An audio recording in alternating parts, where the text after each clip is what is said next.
it's the day before Thanksgiving, and I'm hoping everybody's with their families and enjoying their time, and I hope everybody has a great Thanksgiving. Me, I'll be at the hospital working tonight and tomorrow night too, depending on the census and if there's people to actually be nursing. But I do hope everybody has a wonderful Thanksgiving. The other thing I just came across was a news report saying 2 dead after attempted terrorist attack at the border of New York and Canadian border. We've been told that this was coming. The FBI has given plenty of warnings about it, that there's sleeper cells. Who've heard all over YouTube people talking about getting stuff ready. So what are some things that we need to make sure that we have? You know, I've been prepping for years. I don't want to say what all I have, but I've been preparing for whatever might hit the fan for years. As far as survival classes, trying things out and make sure that we have everything, the knowledge that I need to survive and take care of my family. Do I have a year's supply of food? Yep. Do I have the water sources? Do I have the knowledge on how to filter water if I need to? I've done it. Do I have a decent knowledge, not a great knowledge, but a decent knowledge of making medicines, making tinctures and stuff like that? Do I have supplies set up? Do I have medical care taken care of? Yeah, pretty good. I don't know how long I can survive it. I don't know how many people will be coming to my house wanting me to take care of them. I have enough for my family, and I hope you guys too. So I wanted to talk about a few things that if electricity goes out, what are ways, we're going into winter now, what are ways to keep warm, and then also ways to have electricity without being real visible. Remember, if this stuff does hit the fan as they're claiming, you don't want to be visible. You don't want to have the big jacked up truck. You don't want to be running around in combat clothes looking like you're prepared. You want to be the gray man.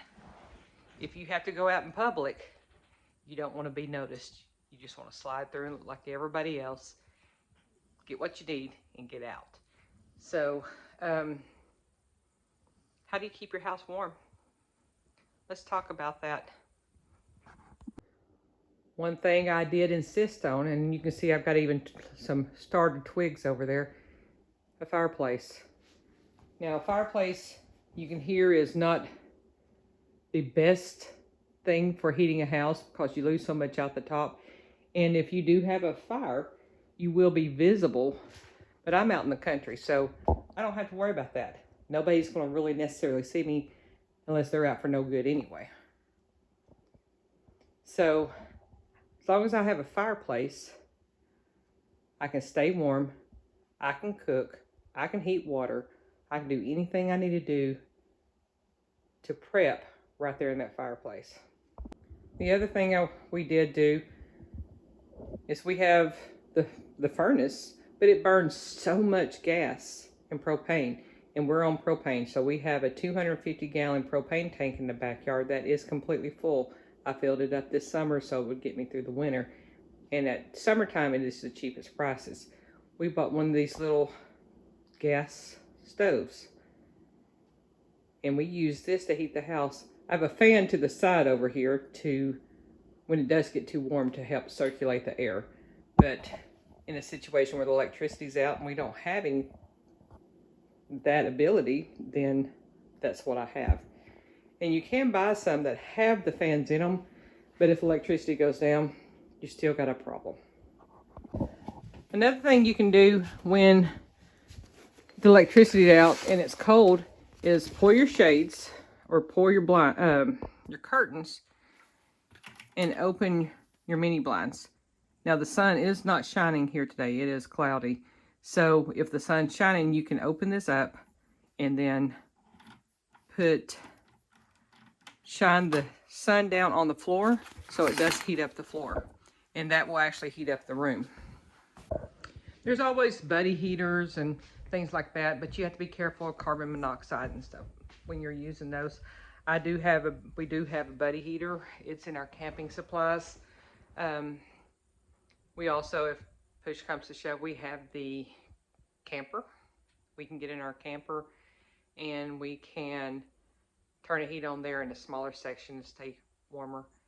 They're not really great insulated, so it's not a great option when it's extremely cold. We do have tents. You know, if push comes to shove and it's extremely cold, you can put a tent up inside your house and then stay inside the tent where that helps insulate you even more. It helps hold in the temperature. And don't forget, one of the things that, if you think back, I know I remember it with my grandparents, was when I would go over to their house, they had a wood burning stove. And on that wood burning stove was a pot of water. It was a kettle of water. And it just steamed all the time. You cannot easily warm your house if you don't have humidity in it.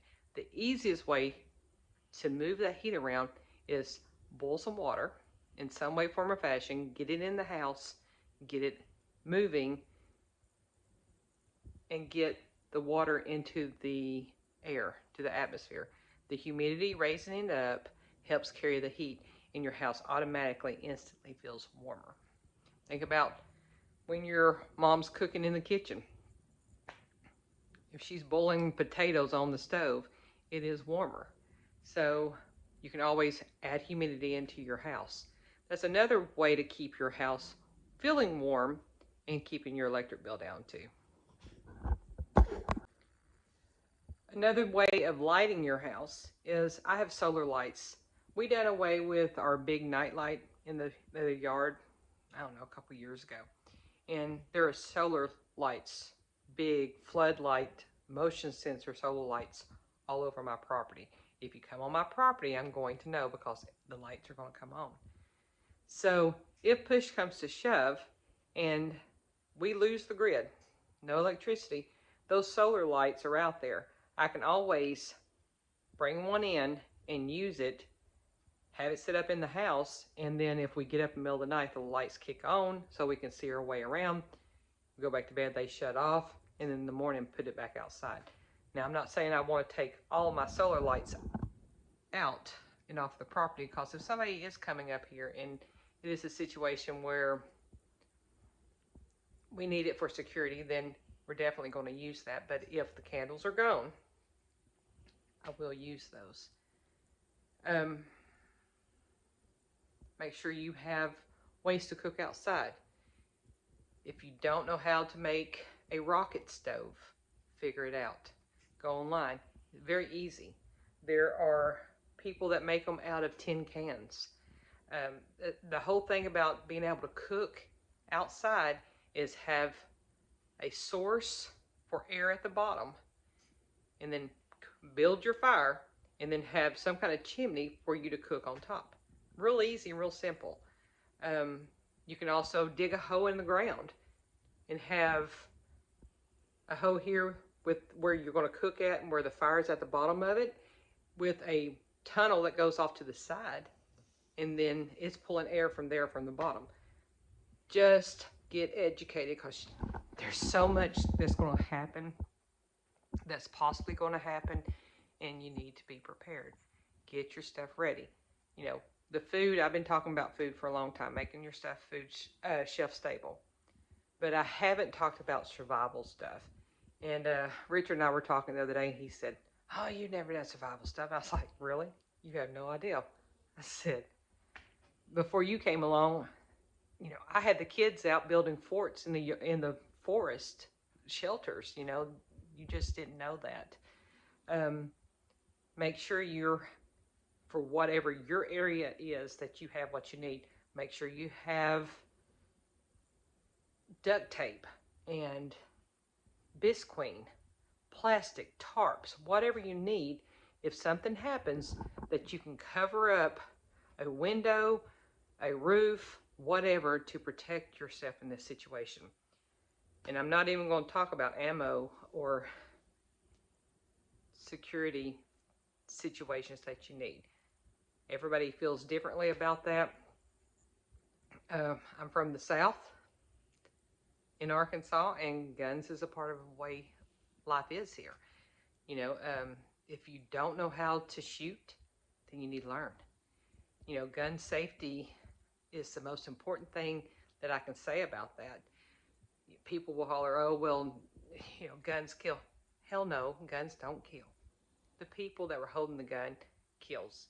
And the people that don't know how to handle the gun kill. Educate yourself, learn, and get comfortable with it. Am I comfortable? 51 years. I'm 51 years old, and I've been having a gun in my hand since I was 5 years old. So I'm very comfortable with the gun. Bow and arrows. If you're not comfortable with a gun, get a bow and arrow. You know, a baseball bat is also can kill somebody, but we're not outlawing baseball bats. So don't really want to get on to that, but y'all know where I stand on that situation. My gun, my choice. I'm educated and I'm very comfortable with them. So, you know, don't take my rights away from me.